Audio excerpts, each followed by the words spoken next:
22nd day of the shutdown. There's a lot of effects you hear about, for instance, air traffic controllers. We hear about obligations that are not being met, but there's a very important one to many Coloradans and people across the country that hits November 1st. On November 1st, 600,000 hardworking Coloradans, about half of whom are children, will not get their SNAP benefits to buy food with. Now, SNAP is what many of us used to call food stamps. It's a program that supports low-income families, hardworking families, families that are supported by wage earners that are earning minimum wage, slightly above that. If they have more kids, a little bit more. And it basically is a credit card that you spend at a grocery store and you put food on the table for your family. So it's a mainstay of keeping healthy and nutritious food in front of Colorado low-income families. It's kind of a linchpin of that.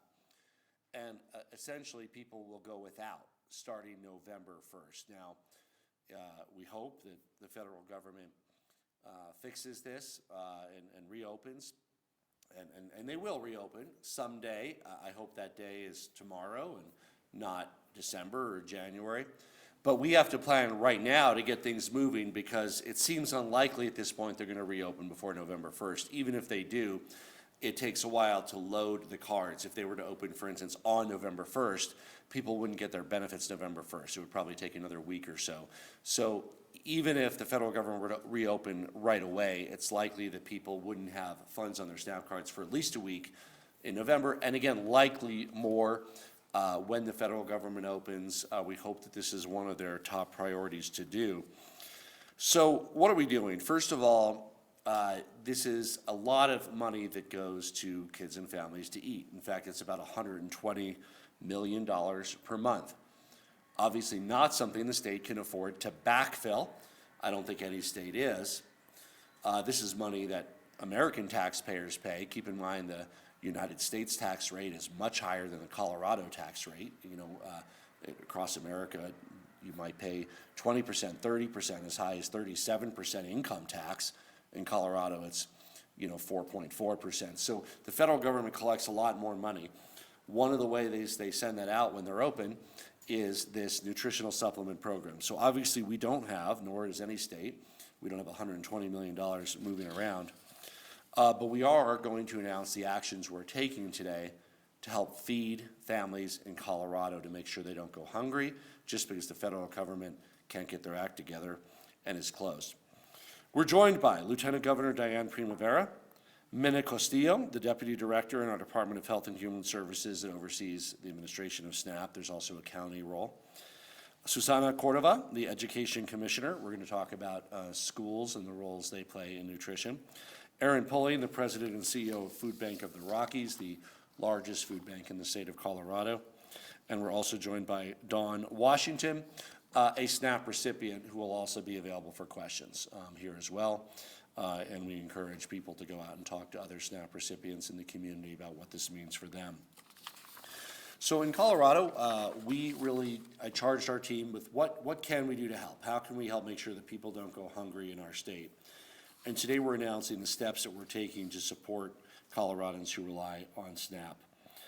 We know that more Coloradans will turn to food pantries and food banks without the needed SNAP support that they can spend in their local grocery store. So we're announcing the steps that we're proposing to bolster our food banks and food pantries to help meet the increased demand and feed more people. That's why today we're requesting up to $10 million in emergency funding from the Joint Budget Committee to support the increased demand for food banks and pantries to help close the gap to make sure people can get the food they need to feed themselves and their families. Now, this will mean different things for different people in different food banks. It's what we encourage SNAP recipients to do in early November is check with your local pantry or food bank. Some might up the limit on what you're allowed to take on a visit. Some might say, oh, we're normally a once a month, but because there's no SNAP benefits, we're letting you come twice this month. There's many different ways they can implement that, but we want to get this money out immediately to buy food. And they buy food at very good prices, very low prices.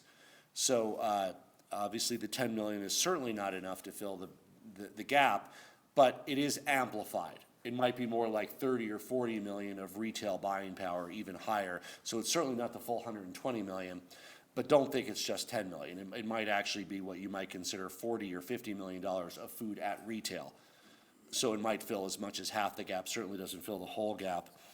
And that's why we're also calling on donors and philanthropy to help support hungry Coloradans in need. We're announcing a new opportunity through Feeding Colorado for Coloradans and businesses to donate money, feedingcolorado.org/donate. Let me say that again, feedingcolorado.org/donate will go right out to the food banks and food pantries. They buy food very inexpensively, feedingcolorado.org/donate. That is more important than actual food donations. Certainly, you have extra things in your pantry, take them down to your church, your food bank, don't stop doing that. But they were able to buy, with $1, $5 worth of food or more.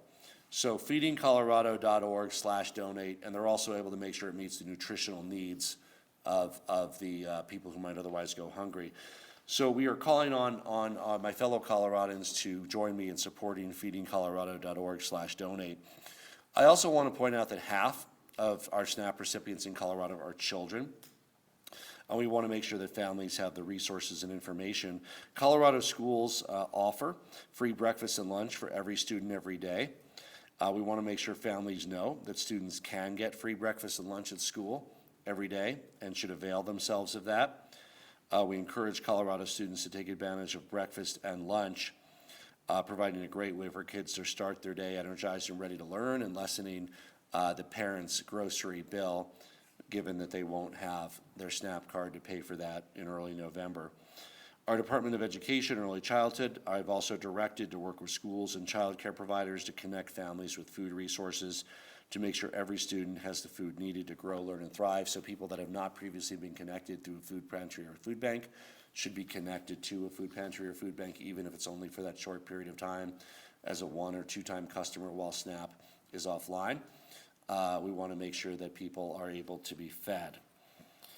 For Coloradans who are impacted by these federal cuts, if you don't have a local food bank or pantry or you already visit, you can find one by visiting 211colorado.org or calling Colorado 211.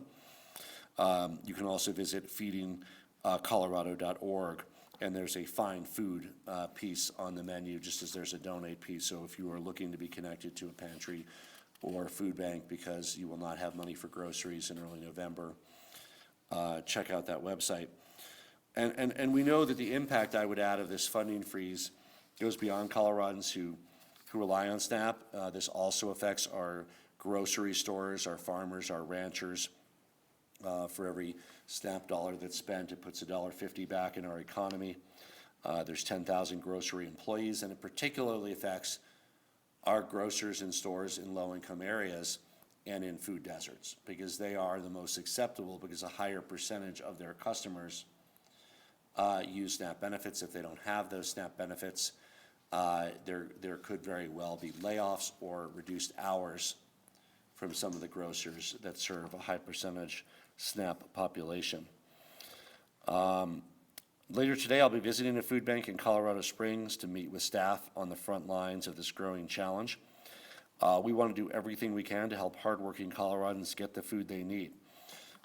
We have a role to play to fill the gap created by the closure of the federal government, and so do you.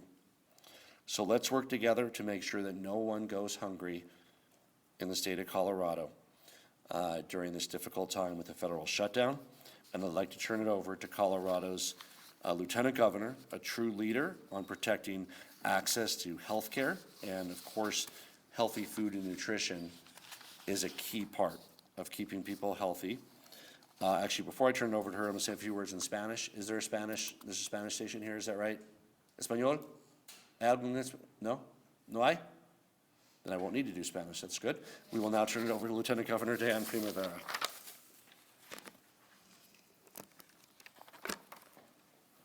Good morning, everyone, and I'm Lieutenant Governor Diane Primavera, and I want to thank Governor Polis for your leadership and for making sure that even when Washington lets people down, Colorado steps up. As the governor said, more than 600,000 Coloradoans, half of them children, are facing the possibility of losing the support they rely on to put food on the table. That number isn't just a statistic, it's individuals and families in our communities. It's parents skipping meals so their kids can eat. It's people being forced to decide whether they pay for prescription drugs or food. It's older Coloradoans trying to stretch their groceries for one more week. It's neighbors and friends who are doing everything right, but still finding themselves in an impossible situation. I've met too many Coloradoans who know that feeling, who stood in the grocery aisle, their calculator in their hand, wondering what they can afford to take home that week. Food insecurity is not just about hunger. It's about dignity and the basic human need to know that your family will be okay. That's why today's actions matter so much. Because when SNAP food security access stops, the ripple effects are enormous. It means a level of stress and uncertainty that takes a real toll on people's health and their well-being. And yet, amid all of this, I continue to be inspired by the spirit of this state. Food banks, schools, and community organizations, faith-based groups are already stepping up, doing whatever it takes to fill the gap.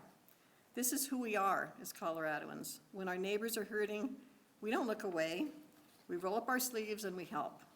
That's why I'm so proud of the governor's leadership in requesting $10 million in emergency funding for food banks, extending WIC support for women and children, and launching a partnership through Feeding Colorado to give every Coloradoan the chance to make a difference. Each of us can play a role, whether that's making a donation, volunteering, or simply checking in on someone who might be struggling, because no one in Colorado should ever have to wonder where their next meal is going to come from. As someone who spent my life working to ensure people have access to the care and resources they need, I know that food is foundational. You can't focus on your health, your education, or your job if you're hungry.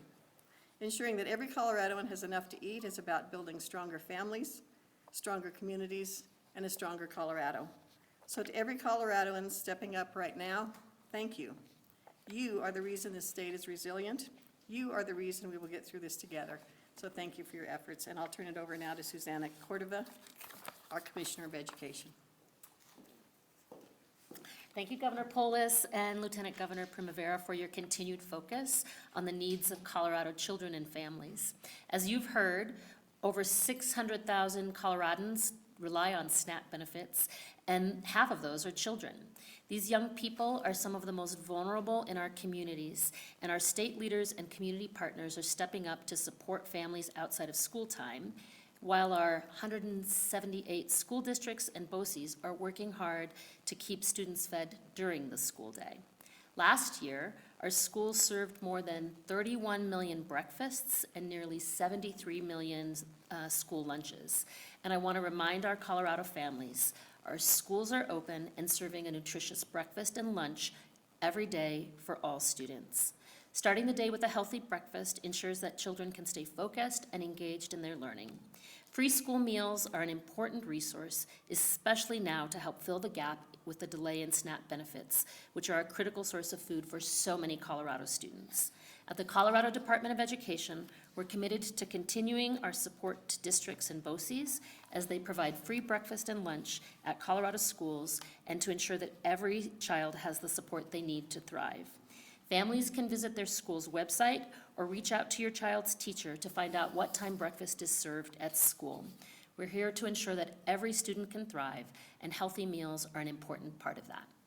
And at this time, I'll turn it over to Deputy Executive Director of Community Partnerships, Minna Castillo.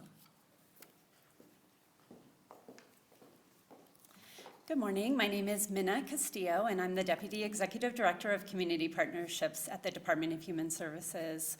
SNAP is a vital program that we deliver and administer across our state. It is a lifeline to hundreds and thousands of individuals, most of those children, 50%. We have 10% that are elderly and 15% that are people with disabilities. There is nothing more important to CDHS than empowering Coloradans to thrive, and SNAP is one major way that we are able to fulfill that mission. Colorado distributes about $120.5 million federal dollars every single month to help people access that food. The average household receives $367 per month. The lack of SNAP access for November and beyond will have an adverse impact on Coloradans in need because SNAP provides nearly 1.8 million meals per day. If you're thinking of a family that is feeding their children 3 meals a day, that is astounding amount of resources into Colorado that we don't have coming for November. And we're already hearing from Coloradans who are worried about how they are going to be able to purchase the groceries that they rely on. They need the fruits and the vegetables and the proteins that they're able to purchase with SNAP, and those things are feeling out of reach, and they are already making decisions about how they are going to make do next month, what they will have to go without. The disruption of SNAP funding could have major consequences in many ways because studies have shown us that children with food insecurity have health impacts. It impacts their ability to learn. It impacts workers in the workplace and mental health. And we know that it has an impact on the overall health and well-being of all of the recipients in Colorado, and poor health outcomes, as well as increased costs associated with their health. That's estimated at $1,863 per person per year. Again, for those people experiencing food insecurity. And you've heard our local economy will also suffer as retailers will have people spending fewer dollars in their shops. And we are especially concerned about our small, local, and rural shops who are really going to depend on this resource coming into their community for people purchasing. That's their employees, that is their own livelihood. From losing out on that $1.50 that comes back into Colorado's economy with every dollar spent, we have 10,000 grocery store workers here in Colorado whose jobs are partially funded by that SNAP spending. Those impacts, therefore, are far and wide. And of that $120.5 million that is spent every single month in Colorado, that really has a huge impact on our local grocery retailers. These are our friends and neighbors who are our grocery store employees, the people who stock, the people who drive. All of those food infrastructure workers, those salaries are benefiting from the $120 million of federal resources that are not going to be available in November. SNAP is a big impact on those food folks in Colorado, our farmers and our ranchers, as well as their families and their employees. Without the ability to purchase at farmers markets, that has an impact on those folks too. We are absolutely prepared at the Department of Human Services to be able, the minute these funds come back online, to be able to distribute those resources onto the EBT cards so that our community has the resources they need to have the food to fill their pantries and their refrigerators. We continue to process all applications and really encourage people who need food benefits to continue to apply. We're going to continue to recertify as well so that the moment those funds are available to us, every eligible person who needs that food access can have that benefit on those cards. Thank you so much. I'm going to introduce Erin Pulling from Food Bank of the Rockies. Good morning. Thank you, Minna. I'm Erin Pulling, CEO of Food Bank of the Rockies. Food banks and food pantries across Colorado are facing a crisis unlike anything we have ever seen. The Feeding Colorado network of food banks, which is Care and Share Food Bank for Southern Colorado, Community Food Share, Weld Food Bank of the Rockies, and Food Bank for Larimer County, collectively serve more than 1,000 food pantries and other food distribution organizations, and hundreds of thousands of neighbors directly. More than 600,000 Coloradans may not be receiving SNAP benefits for the month of November, as they typically do, to put food on the table for their families. SNAP is a lifeline. For every single meal a food bank provides, SNAP provides 9. When that lifeline is cut, people turn to food banks and food pantries for help. At Food Bank of the Rockies, we're already seeing more than a 20% increase over last year at many of our food distributions.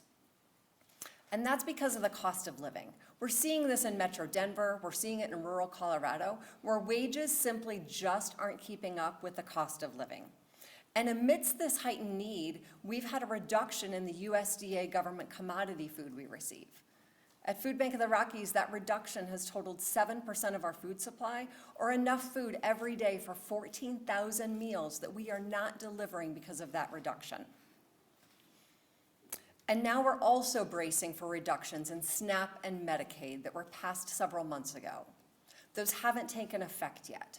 Already we're facing a crisis, and this is before the threat of the lack of SNAP benefits for the month of November. Just the reduction that was passed several months ago in SNAP, that is going to leave an estimated gap of 120% of the volume of food that food banks provide now. Quite literally, this is a crisis within a crisis. During this time of uncertainty, Food Bank of the Rockies and the other Feeding Colorado food banks are gearing up. We are gearing up to provide additional food to our network of more than 1,000 hunger relief partner organizations and directly to our neighbors. But we cannot do this alone. We are relying more than ever on the compassion and the generosity of Coloradans, taking action with a collective belief that no person, no family, no child should lack the food that they need to thrive. The most effective way people can help right now is by making a financial gift through feedingcolorado.org/donate. As the governor shared, we have massive purchasing power and the ability to scale up. We are bringing in 40 truckloads of food every week, and we are ready, willing, and able, but we need the community's support. For every dollar we get donated, we can actually distribute enough food for 3 meals. To our neighbors struggling to put food on the table, we are here. We are here to help. And to the broader community, now is the time for us to stand together to ensure that every neighbor has the food that they need for their families to thrive. Today, tomorrow, and in the challenging weeks ahead, we can only face this crisis with our community's generosity. Thank you. So I want to make sure people understand how the mechanism works. So it's $10 million, but it is $3.3 million every 2 weeks. So if the federal government were to reopen, let's say November 10th, it will just be the first tranche of 3.3 that would have gone out for those first 2 weeks. So this should get us to, along with your support, which is absolutely critical at feedingcolorado.org/donate, this would get us to mid-December. And if for some reason the shutdown goes through the end of the year, we would have to revisit what else we can do. But it is $3.3 million going right out upon approval. 2 weeks later, another third, and then December 1st, the final third. And we certainly hope, for many reasons, this among them, that the federal government reopens before the end of the year in December. I sure hope it's sooner rather than later. Again, feedingcolorado.org/donate. If you are hungry, feedingcolorado.org/find-food if you are hungry and do not have a relationship currently with a food bank or pantry. If you do have a relationship with a food bank or pantry, check with them to see how they can accommodate you. It could mean more visits a month. It could mean you could pick up more on each visit. And please, if you have kids in school, take advantage of breakfast and lunch for your children. And with that, we'll be happy to take some questions. Before you do questions, Spanish. Okay, I'll say something in Spanish. El cierre del gobierno federal está amenazando el acceso de los alimentos de 600,000 personas de Colorado. Más de la mitad de los cuales son niños que dependen del SNAP para alimentarse a sí mismos y a sus familias. Aunque en Colorado no podemos reponer los 120 millones de dólares, porque no lo tengo naturalmente, estamos haciendo todo lo posible para ayudar a las personas de Colorado a obtener suficientes alimentos para comida. Estamos tomando las siguientes medidas. Solicitar hasta 10 millones de dólares para apoyar el aumento de la demanda de los bancos de alimentos y las despensas, con el fin de ayudarles a satisfacer la mayor demanda a la que se enfrentan.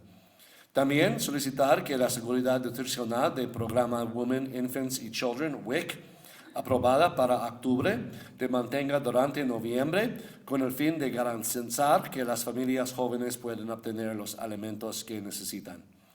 Lanzar un nuevo recurso para mostrar dónde los habitantes de Colorado dependen más de la ayuda alimentaria para llegar a fin de mes. Y anunciar una nueva oportunidad para que los habitantes y las empresas de Colorado donen dinero para ayudar a satisfacer la creciente demanda de ayuda alimentaria. Por favor, visite feedingcolorado.org/donate para dar dinero para comprar comida para personas que tienen hambre. Finalmente, animamos a los estudiantes de Colorado a que aprovechen el desayuno y el almuerzo gratuitos en todas las escuelas disponibles para todos los estudiantes de Colorado. Questions? Governor, the 3.3 million every 2 weeks is like, what, 5% of what the federal government usually gives for this? Well, can you explain a little bit more about the gap between? Yeah, so the federal, directly recipients receive about $120 million a month in Colorado. We are pushing out from the state $10 million, that's a month and a half, over a month and a half, to food banks and pantries. We are also calling upon our fellow Coloradans to donate to help bridge that gap. feedingcolorado.org/donate. The gap is significant, but again, it's not as significant as when you first look at those numbers. The $10 million buys more food. The $120 million is retail. So that's the prices you pay at the grocery store, right? The food banks are able to obtain food for a fraction of that cost. At the most, half, but the average is far less than half. So that $10 million, for instance, would likely buy the retail equivalent of $40 or $50 million worth of food. So there is still a significant gap in food between $120 million and $50 million. And we hope that our fellow Coloradans also donate to help address that gap. You can donate food to your local church or pantry, but the biggest leverage and the biggest benefit, because of that price difference and the way that the bulk buying works, is to be able to actually donate $5, $10, $100, whatever you can afford, at feedingcolorado.org/donate. And are you going to donate, sir? I will, yes. Taylor, and then John. How soon do you expect the JPC to approve the funds, and how soon will they get to the food banks? We expect this to happen prior to November 1st, so we expect that this will be brought to the Joint Budget Committee shortly, and we're hopeful that they will then move forward with this in time for us to get the money out so that food can be bought. And the idea is that 10 million will last through mid-December? Yes, this initial request is what we would do as long as the federal government reopens in early December. If the federal government is still closed, and it looks like it's going to be closed through the end of the year, we'll have to revisit what else we can do, because this will not cover any additional support for food banks in late December. John and then Sarah. Governor, I'm wondering if you can respond to the story in the Denver Post today about you still pursuing ICE documents and trying to cooperate with the Trump administration on some immigration matters. Why are you still working with Trump? Why are you trying to release these documents after the judge said you shouldn't? Well, I haven't seen the story, John. I'm happy to look at it. I only read Axios. I don't read anything else. So, but I would say that we are deeply committed to fighting human trafficking. And when the federal government, especially the criminal investigative unit of ICE, wants our help investigating human trafficking, we are happy to help. And that's whether Biden is the president, whether Trump's the president, it doesn't matter. We want to make sure that vulnerable children are not being trafficked in the state of Colorado. And we're happy to assist any legitimate investigative authority to help make sure that children are out of harm's way. Sarah and then Colleen. Two questions. Why do 3.3 million every 2 weeks instead of 10 million all at once? And will this be coming from reserve funds or?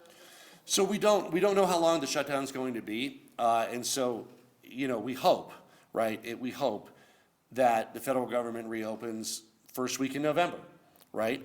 Then the SNAP cards would be loaded by the second week in November, so it would just cover those first 2 weeks. So we wanted the flexibility to be able to adjust depending on how long this shutdown occurs, is why, for instance, we're doing this now. And then again, 3 requests would mean, the JBC won't want to convene over, for instance, Thanksgiving week. We want to be ready, for instance, for Thanksgiving if the government's still closed. So that's the reason that we want this flexibility. What was your second question? Are you requesting from the reserve? Yeah, these funds will be accounted for. We are, we are going to be submitting right now our balanced budget we submit within the next week. And these funds will be fully accounted for in that budget submitted. It's due November 1st, but I think this year, November 1st, is the way the weeks work, we might have it ready a day or two earlier. But we will be submitting that budget, and yes, these funds will be included in our balanced budget. Colleen and then Robert. On the school side, since voters are being asked now about extending funding for school meals, I'm wondering, does the state have enough money for increased demand? So they're sort of related, but not directly related, right? So it's certainly not related to the current crisis with SNAP shutting down and the federal government being shut down, right? There is no, that is what we're dealing with here. That the federal government is shut down and no money is being put on SNAP. What HR 1 requires is a state match for SNAP in 27-28, is that correct, Mark? Yes, 26, 27. No, with the match, the SNAP match starts when? Administrative 26, 27. The big one, 27-28, yeah. So there's administrative match in the next budget year. There is a actual match for these dollars the year after that. That is what the funds from the initiatives would do. So they're not, again, it's related to SNAP, but I want to make sure people know it's not related to this crisis. There is no SNAP when the federal government shut down. There is none. There's no match, there's nothing, because there's no SNAP. The money from those initiatives will go to the state matching SNAP to make sure that people can stay on SNAP once the government reopens, and that the state can meet its obligation to do that, as well as keep breakfast and lunches free for every student in Colorado. But do you have enough money now for increased demand if more kids wanted free meals? Yeah, I'll go to Commissioner Cordova, but every student can access breakfast and lunch, and I'm sure that districts, depending on their free and reduced lunch count, are getting ready for more demand. Do you want to speak to that, Commissioner? Sure, thank you. We certainly know that the uptake of healthy school meals for all has been very popular, much more popular at lunch than at breakfast. We do have capacity for more students to eat breakfast at school, and so that's what we really want to encourage, is students to eat breakfast at school, particularly during this time. And the school districts are aware that they may need, depending on the school district, they're getting ready for this as well. Robert and then Adria. Yeah, Governor, are you prepared if the shutdown goes through that mid-December deadline? Are you prepared to ask for more funding? And at what point does that start to become too much of a burden on the state? I mean, given the fiscal reality right now, at what point can you just not continue to backfill? Yeah, so frankly, I mean, the seams start coming off of a lot more things if the shutdown goes into November. I mean, this is really just one of them. Yes, there's a need for food, and yes, we're going to reconvene and see what we can do if we have to cover it into late December, early January. But there's a lot more things that start falling apart as the federal shutdown continues. But we are today announcing the steps that we want to take through mid-December. If it goes on longer, we will need this will be SNAP and nutrition will be part of it, but we'll need an even more comprehensive strategy about all the impact from the federal shutdown. Adria and then Nick. How will those funds be distributed to different food banks across the state? Sure, it goes to the, what's the master entity? No, there's one above that. Feeding Colorado is the Feeding America Food Banks in Colorado. Yeah, Feeding Colorado. So for those who follow the Joint Budget Committee, this is an existing line item in the budget. And in the past, we've done things with it, and it goes to, say it again? Feeding Colorado. Feeding Colorado, which is the same place, by the way, your charitable contributions go, right? So the state is putting money in the same place that your charitable contributions go. Food Bank of the Rockies is the single largest food bank in Colorado, but not the only one. They cover what % of the state? Just over half of the. Yeah, so they alone are more than half the state, and then there's several others that, Should I speak to that? yeah, you want to speak to that? Sure. Absolutely, yeah. So Feeding Colorado, and Mandy Nuku is here, our Executive Director of Feeding Colorado, if people have additional questions after as well. It's a network of the 5 Feeding America food banks that serve the state of Colorado as well as Wyoming. As we've said, it's Food Bank of the Rockies, Care and Share Food Bank for Southern Colorado, Weld Food Bank for Larimer County, and Community Food Share. Collectively, we provide food to more than 1,000 hunger relief partner organizations. These are homeless providers, they're food pantries, other types of food distribution organizations. We also serve people directly. We have the ability to bring in donated food. About half of our food is donated. We also have massive purchasing power. Like I said, we're bringing in semi-trucks full of food every single day. We're distributing that food both directly to people in need as well as through our network of hunger relief partners. We are ready, willing, and able, and quickly able to scale up those operations. The one missing factor that we don't have is enough funding to do that, especially given the reduction in USDA food and funding we're receiving. With this influx of contributions through the state and hopefully through the generosity of our community, we can do a much better job meeting this need in this moment of crisis. And Nick, last question. Yeah, Governor, following up on John's question, the judge ruled that complying with ICE subpoenas probably violates state law. Why are you still trying to comply with that? Well, no, of course, we always, we comply with every ruling. I think the most recent motions were around the lack of standing issue, and there could be others. We feel that obviously pursuing it through the courts, we will, of course, prevail in being to help any Coloradans who are being trafficked. And obviously, as a basic value, we want to make sure that we work with our federal partners where it's consistent with our values, where it helps in criminal investigations to avoid child trafficking, and we don't let them commandeer state resources for unrelated investigations regarding civil law federally.